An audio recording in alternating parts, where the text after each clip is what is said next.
Imagine, for many kilometers from the shore, you float to the surface of the water and you don't see your boat anywhere. You're forgotten in the middle of the endless ocean, swarming with sharks. You call for help, but there's no answer. There are no protrusions for which you can hold on. From this moment, a countdown begins for you. This is exactly what supposedly happened to Tom and Eileen Lonergan off the coast of Australia in 1998. A young pair of divers, after another dive, swim to the surface of the water and realize that their boat has sailed away, forgetting them in the open sea. 2 days later, the search begins, but everything is futile. Tom and Eileen have disappeared. In the coming weeks, various items of their diving equipment will be thrown ashore, which will raise a large number of questions. But the most terrible find will be a diving board belonging to the couple. What was written on this board is really scary. Could they swim to the shore and disappear forever? Or did they become victims of the endless depths of the sea, swarming with sharks? This story, impregnated with horror, panic, fear, and despair, will not leave anyone indifferent.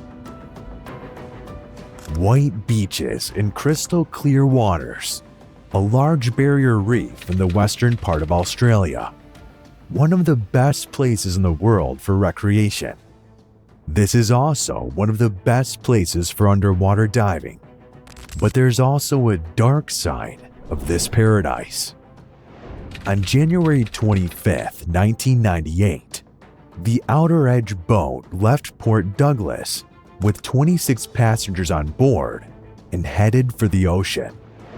Among the passengers was an American young couple, 34-year-old Tom and 28-year-old Eileen Lonergan, who had arrived on vacation to Australia from the United States. Tom and Eileen were experienced divers with over 150 dives on their account. For $160, a team of 5 people will take them for 3 dives near the San Crispin Reef, located along the barrier reef 40 kilometers from the coast. On the way to the reef, one of the tourists shoots a homemade video for his camera. Tom and Eileen, standing on board shortly before the disappearance, get into the frame. Lonergans and other divers dived underwater. During their 3rd dive, the pair went underwater and were last seen swimming at a depth of 12 meters. After spending about 40 minutes underwater, they surfaced, but their boat disappeared. They were left alone under the scorching sun in the middle of the endless ocean. From this moment, the countdown began for them. The next day, after the disappearance of the young couple, another dive group arrives on the reef of St. Crispin. Divers noticed that at the bottom of the ocean, in the area where the Lonergans dive, there are weights. The weights are used to change the buoyancy. But this finding didn't cause divers any suspicions, since no one knows about the missing unnamed spouses yet. 2 days after the disappearance, the ship's skipper, author H. Jeffrey Nern, made a frightening discovery. 2 pairs of shoes and 2 diving bags were left on board. Among the things were wallets with passports, credit cards, and ID cards belonging to Lonergan. Disturbed by the find, he called the owner of the hostel in Kearns, where the couple stayed, to find out if they returned. The hostel replied that Lonergan didn't appear. When the skipper heard this information, he reported it to the police. By this time, the young couple had been missing for 51 hours. But how could they simply be forgotten in the middle of the ocean?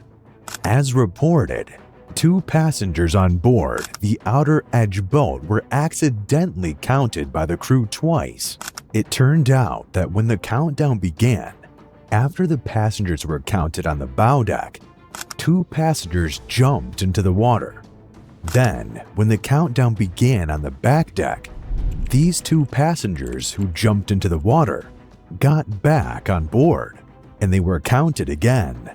Later, one of the crew members, Karl Yazanovsky, said, "When I returned to the boat, I looked around and saw bubbles on the surface of the water. I thought they were fish.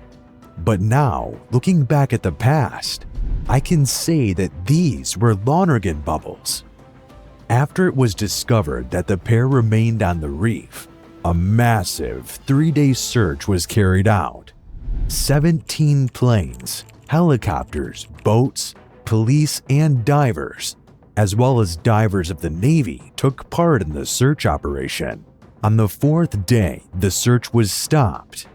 Everything was fruitless. Detectives believed that if part of Lonergan's equipment got to the shore, it would be a clue to the answer to the question of what happened to them. The police said that the ocean's currents can bring garbage from the sea to the northern regions of the land. Rescuers began searching 40 kilometers north of the place where the pair last saw each other. On the 11th day after the disappearance, on the Croaking Beach crocodiles in the area of Indian Head Beach, rescuers find a floating vest belonging to Tom Lonergan. 3 days later, an alien vest was found in the same area. 2 days later, a black diver's hood was found. It was a hood that says Eileen Lonergan. The right swaddle belonged to Eileen was also found. These things were also found in this area. On February 12th and 16th, the police found 2 divers' balloons.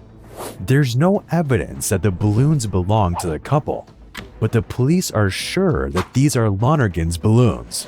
All these finds gave hope that Tom and Eileen still managed to reach the shore. But the equipment was found scattered at a distance of several kilometers from each other. The equipment found raised the question of the police. Could someone have specifically thrown it ashore? And is it possible that the Lonergans themselves did it? A strange story about a man from the hometown of Tom and Eileen made detectives think. 10 years ago, after the disappearance of Lonergan, the police arrested American Milton Harris for staging his death. He jumped off a ferry on his way to New Zealand and was soon found in New Zealand. His family received insurance payments worth $1 million. This man was from the same city as Tom and Eileen and also visited the same church as them. All this could mean that the Lonergans could stage their disappearance. But the police didn't believe that they could survive in the ocean with sharks and then sail to the shore teeming with crocodiles. But they could get to the land in one more way. Not far from the place where they disappeared, there are floating docks called pontoons. During the investigation, the police established that the Lonergans could swim about 6 kilometers to the nearest pontoon, moored at the reef Ozenkir. If they got to the pontoon, they could hide in the shore of the boat, merging with other tourists. After the promotion of this version, the police began to receive many calls that the couple was allegedly seen on the mainland. None of the messages led to their detection, but many experts are sure that it would be almost impossible to sail 6 kilometers to the nearest pontoon through a strong ocean current. The Lonergans were not good swimmers.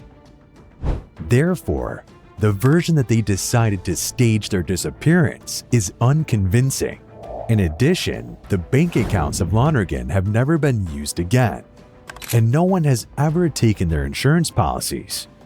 But a truly terrible and frightening discovery was made on June 28th, 5 months after the disappearance of the pair.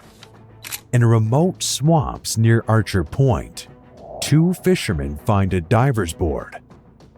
These boards are used by divers to communicate underwater. The board indicated the address of the United States and the phone number which belonged to the loners. On the board, the coracles wrote a highlighted message, which the fishermen rewrote into a notebook. Here's what was written there. Monday, January 26, 1998, 0800. To everyone who can help us, we were left at the Reef Ozenkirk by the Outer Edge boat on January 25, 1998 at 1500. Please save us. Send us help before we die. Help!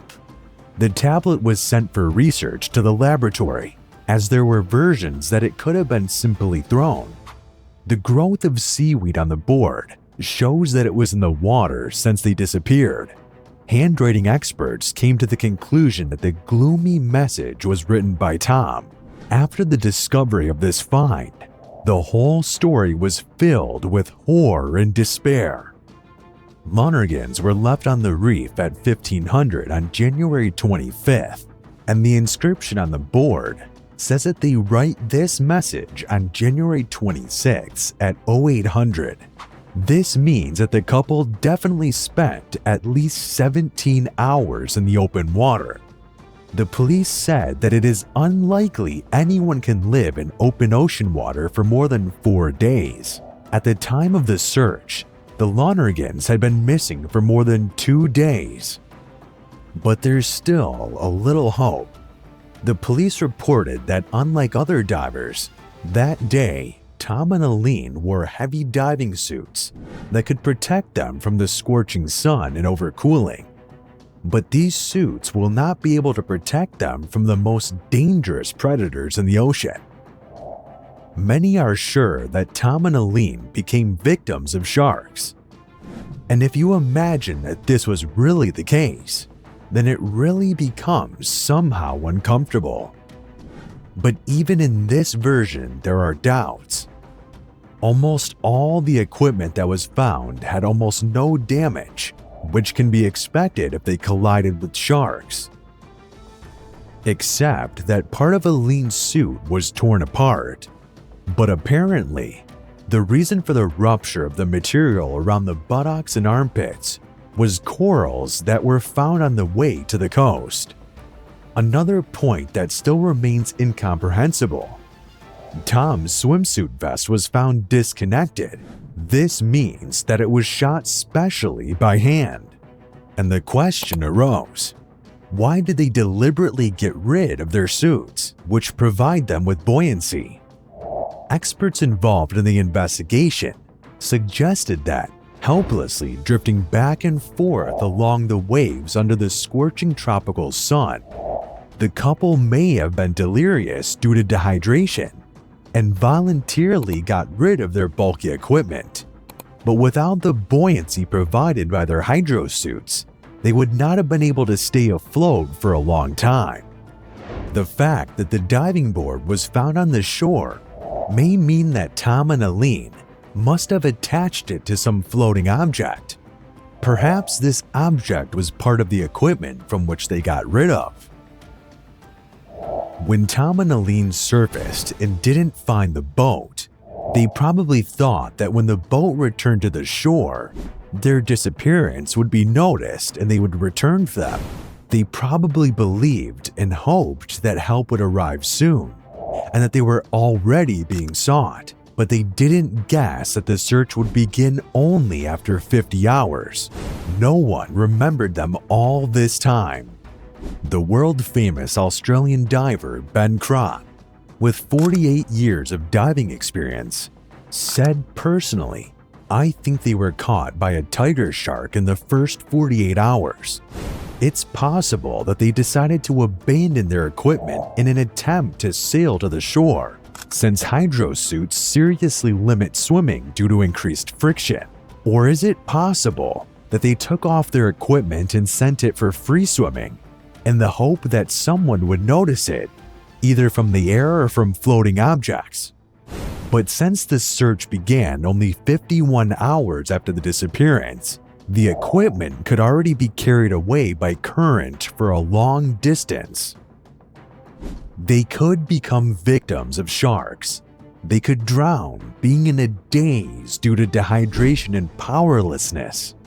They could simply fall asleep, given that they are floating and have no way to sleep. And someone still believes that they somehow got to the shore and disappeared forever. Be sure to write in the comments your versions of what happened to Tom and Eileen when they realized that they were left alone in the middle of the ocean. If you want more stories like this, be sure to like and subscribe to the channel. Good luck to everyone.